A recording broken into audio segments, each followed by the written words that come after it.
Welcome back to our channel, where we provide updates and undisclosed narratives on Catherine, Princess of Wales, and her royal family.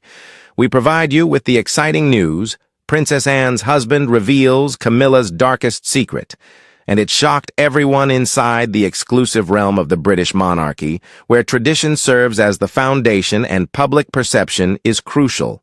The most significant dangers often arise not from external sources, but from inside its innermost confines.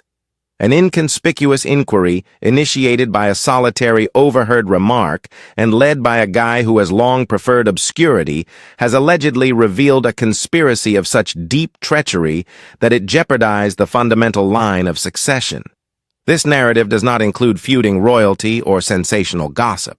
The narrative centers on Sir Timothy Lawrence, the stoic spouse of Princess Anne, who by an unforeseen turn of events became the reluctant guardian of a perilous secret capable of irreparably destabilizing the House of Windsor.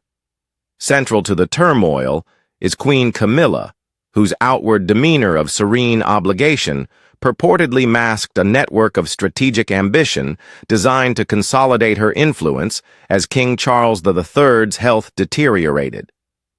The subsequent narrative, compiled from sources affiliated with the royal household and former personnel, details a clandestine power struggle that juxtaposed the Queen's fervent desire against the steadfast allegiance of the King's sister and her spouse.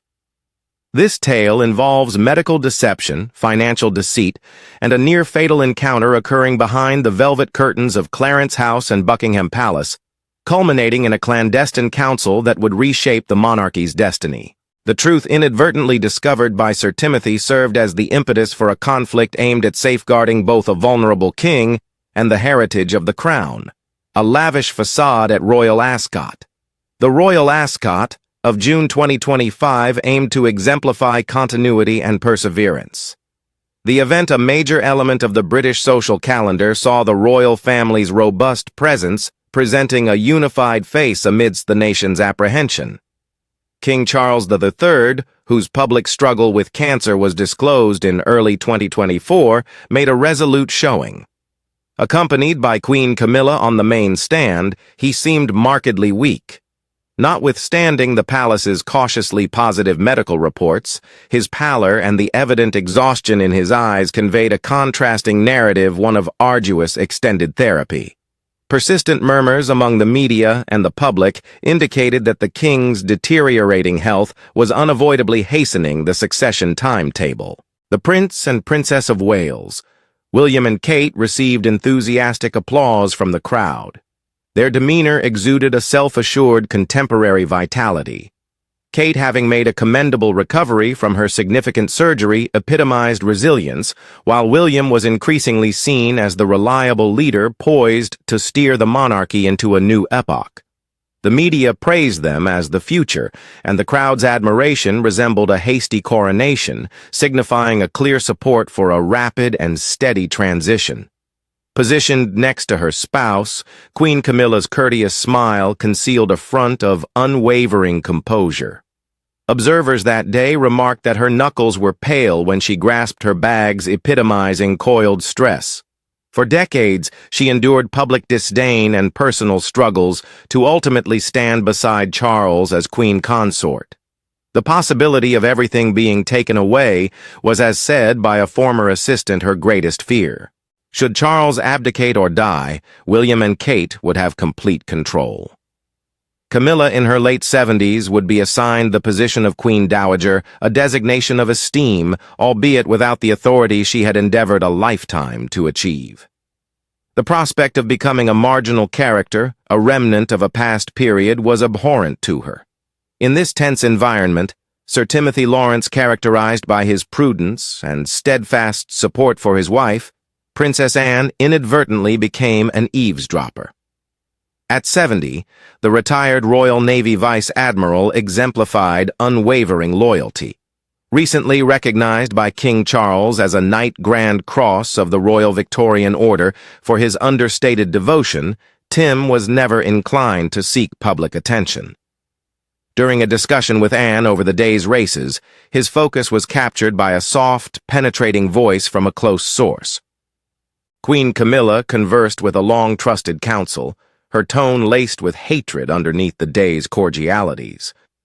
"This throne must remain under my control," she said, her tone incisive and definitive, regardless of what transpires with Charles. The expression, frigid and controlling, sent a shiver up Sir Timothy's spine. It was not the expression of a worried spouse, it was a proclamation of purpose, a forewarning of a sinister scheme unfolding. He saw Camilla, whose public grin was obscene, a superficial facade concealing the terror and ambition evident in her eyes. Tim had never esteemed Camilla, seeing her previous liaison with Charles as a profound cause of anguish for the family, especially for the late Princess Diana. However, this was something far more malevolent. This indicated a readiness to influence the monarchy's destiny, a strategy to retain power that went beyond simple desire. He clasped Anne's hand, his pulse racing with an abrupt, nauseating apprehension. "What is the matter?" "Tim." She inquired, her piercing gaze apprehending his distressed countenance. He declined to respond, hesitant to distress her without more information. At that point, a choice was rendered. As the spouse of the Princess Royal, a lady unwaveringly devoted to her brother, and the monarchy, Tim sensed a deep need to safeguard them. He was aware of the long-standing animosity between Anne and Camilla, seeing that his wife had always seen her sister-in-law as a manipulative strategist.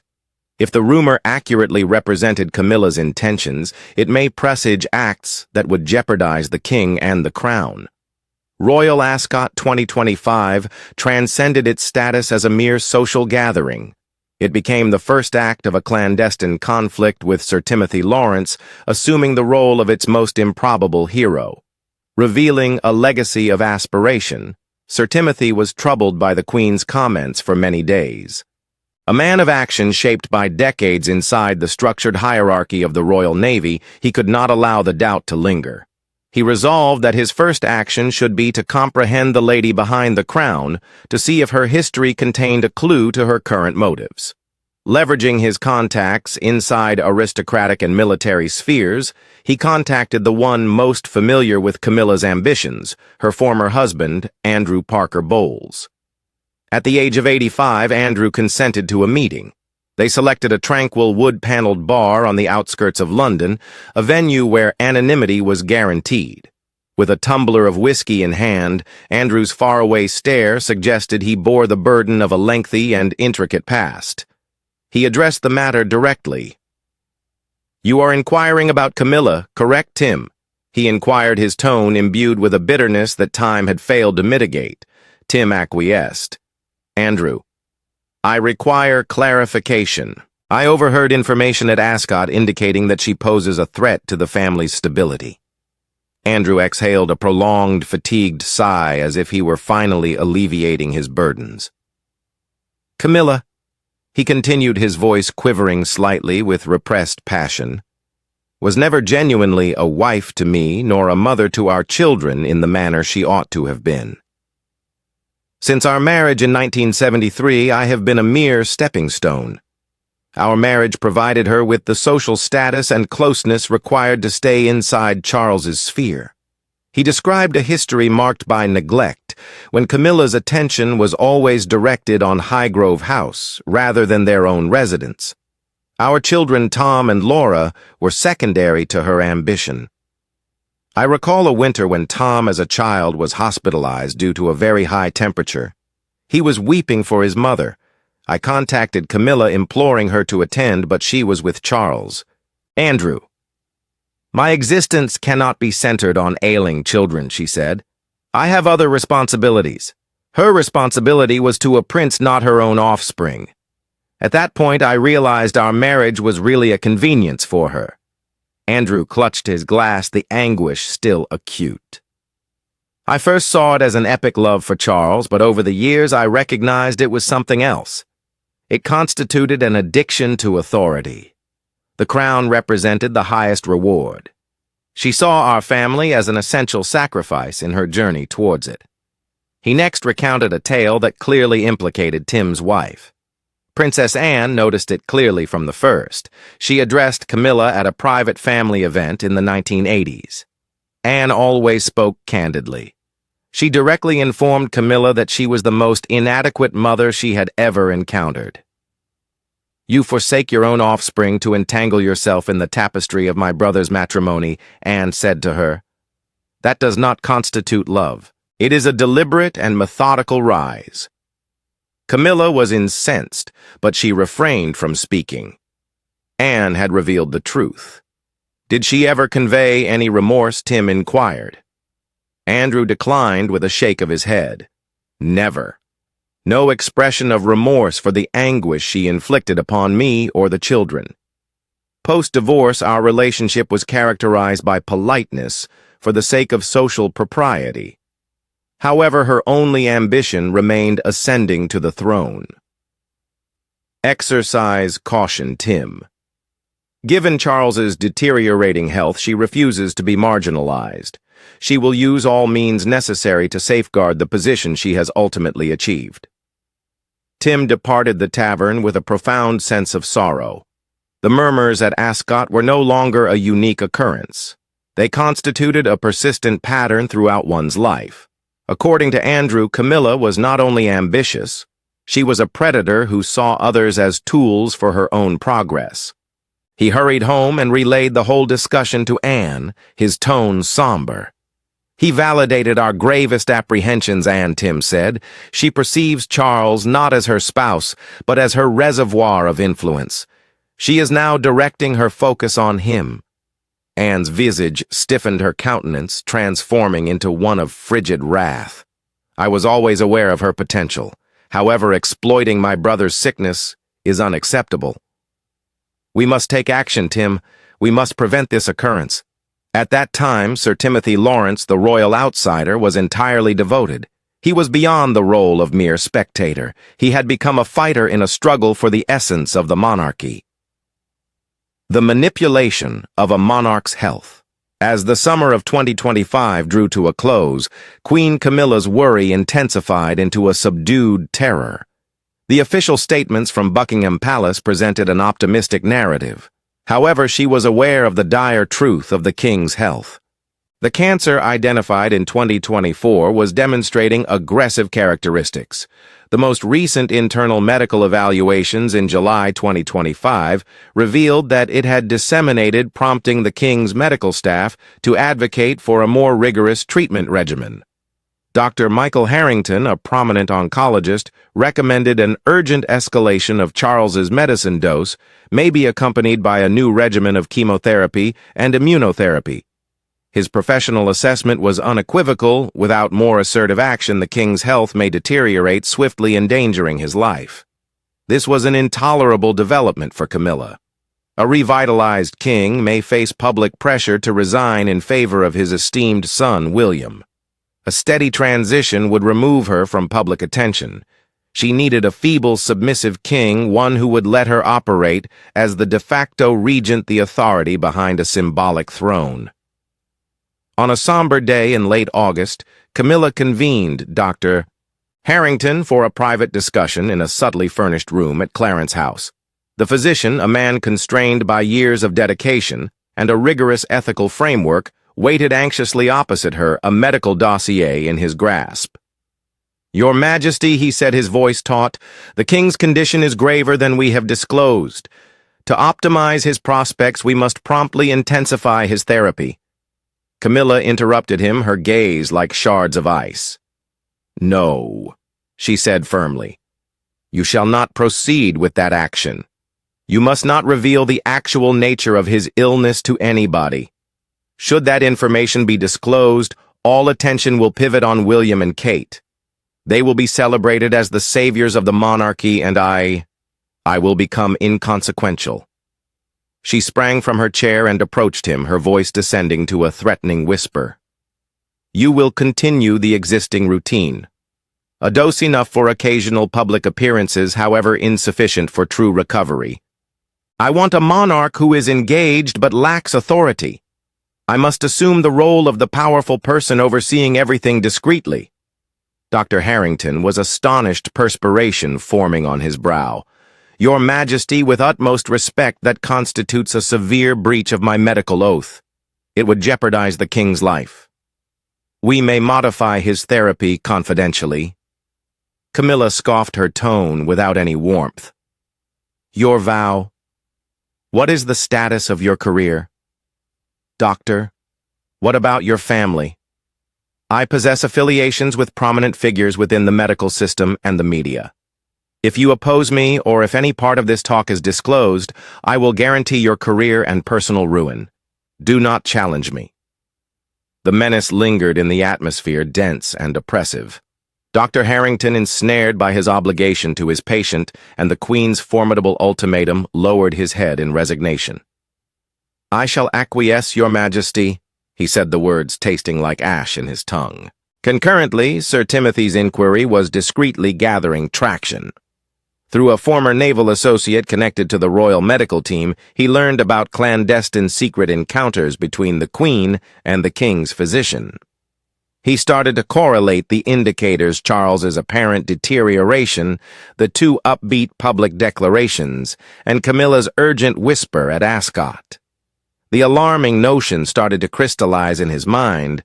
Was she deliberately obstructing his medical treatment? He contacted former Clarence House personnel using subtle ways to get information. A source verified that the Queen's sessions with Dr. Harrington were regular and consistently conducted in the absence of assistance. Their confirmation indicated that the King's illness was deteriorating far more swiftly than the palace acknowledged. The realization struck Tim with the intensity of a physical blow. This was not only ambition, it was a deliberate, intentional betrayal of the most personal kind. He hurried to Anne, his voice quivering with fury. "Anne is exerting control over the doctor. She is intentionally undermining Charles to maintain her authority." Anne's eyes ignited with intensity. "This is treason against my brother. She is jeopardizing his life for a crown. We must prevent her, Tim, currently." In her private quarters, Camilla walked anxiously, beset by a paranoia that undermined her triumph. She contacted her head of security. "Surveil all individuals," she ordered, her tone piercing, "particularly Timothy Lawrence. He observed me at Ascot. I sense his prying. I want to ascertain his every location and every individual with whom he converses." A clandestine network of surveillance commenced, reflecting the Queen's apprehension of being exposed.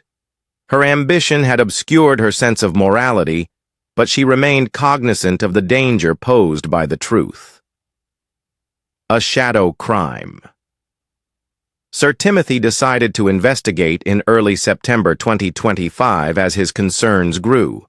His formal visit to Clarence House was to discuss charitable plans. His argument was plausible, but his goal was more hidden.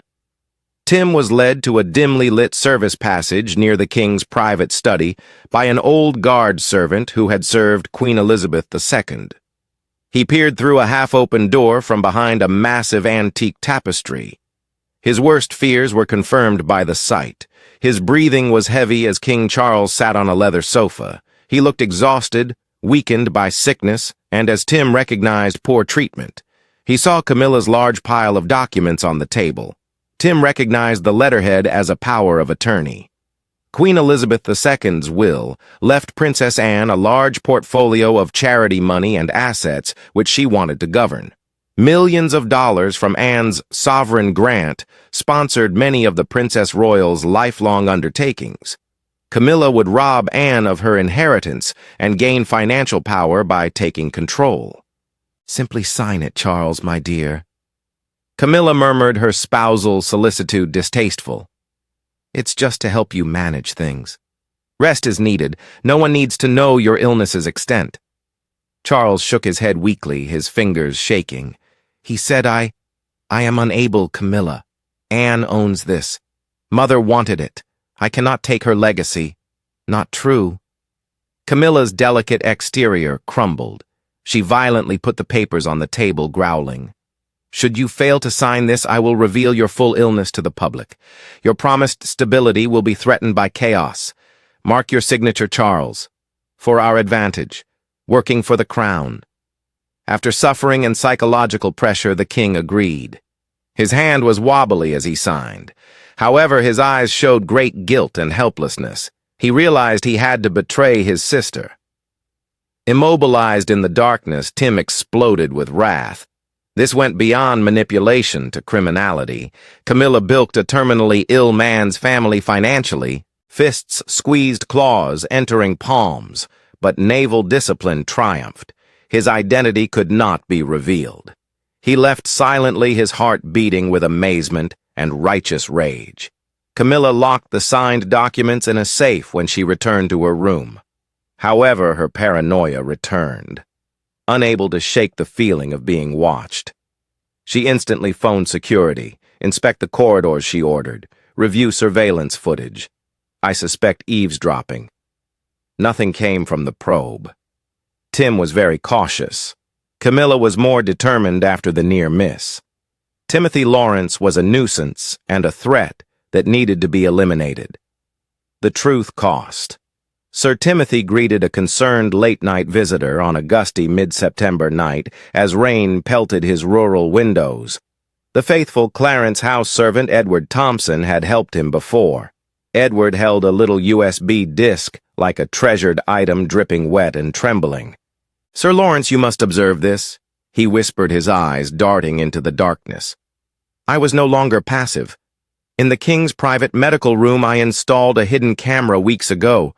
She is slowly killing him." Tim linked his laptop to the disk. The footage was uncomfortably vivid. Camilla and Dr. Harrington met.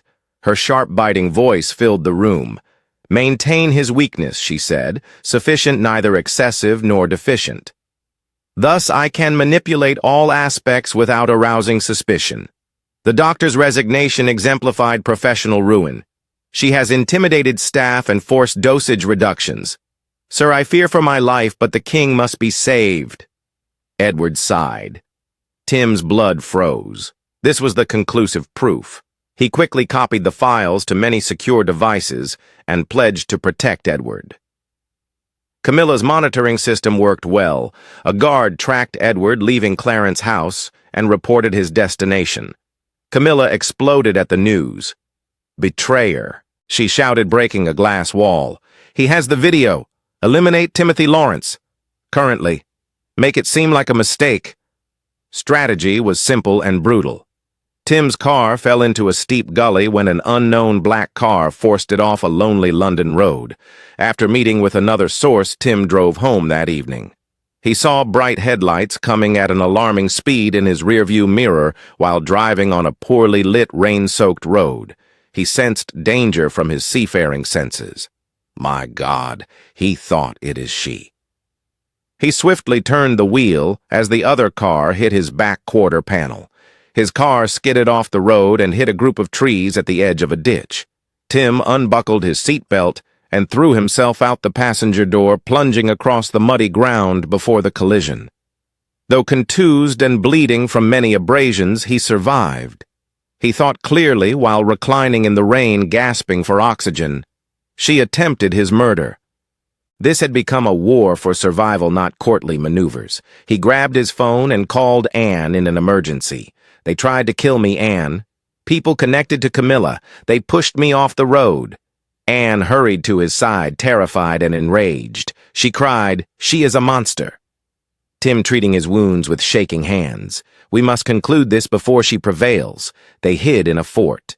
Tim recognized the need to escalate. He contacted Prince William securely. William was horrified. "Did she try to kill you?" "We must meet. Promptly." In the following days, servant Edward Thompson vanished, a terrible casualty of this hidden warfare. His absence fueled Tim's drive. The video was his most powerful weapon, and he would prove Edward's sacrifice was worthwhile. Counsel and reckoning. Prince William returned home safely many days later in darkness. Sir Timothy, Princess Anne, and the heir presumptive held a war council in a dimly lit room. Tim watched a video. William observed his face turning from bewilderment to rage. He responded, "This constitutes treason low and frightening. She's undermining my father, embezzling from my family, and planning to murder us, finishing now." Strategy was made. William, the expected successor, would call an emergency royal council meeting with key advisors, palace lawyers, and government officials. The proof would be submitted. Anne would deliver their mother's will and sovereign grant money. Tim, the project's founder, would testify.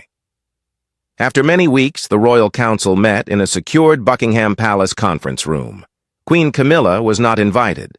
Air was heavy with gravity. Prince William made the case against his stepmother with the poise of a future ruler. He showed Camilla threatening Dr. Harrington. He supplied required financials. He described Tim's testimony from Ascot's murmur to the near-fatal crash. Council members were dumbfounded. This treachery was unparalleled. 3 hours of intense confidential debate led to a unanimous conclusion. Camilla received an official letter at Clarence House the following morning. Nobody mentioned the claims. It was cold, indifferent, and final. Her executive duties and power were to be immediately removed to improve the monarchy and the king's health. She had to return all financial control to Princess Anne and Prince William. For public appearances, she would remain queen consort without a kingdom to rule. The letter shook as Camilla read it. She lost. She examined her reflection in a large mirror. Her 5-decade ambition ended in an empty, ornate jail. A lonely, quiet life replaced power aspirations. The palace's PR stepped up. The official narrative said that the Queen was abandoning certain duties for health reasons to better support the king, while tabloids speculated the royals kept the truth from them.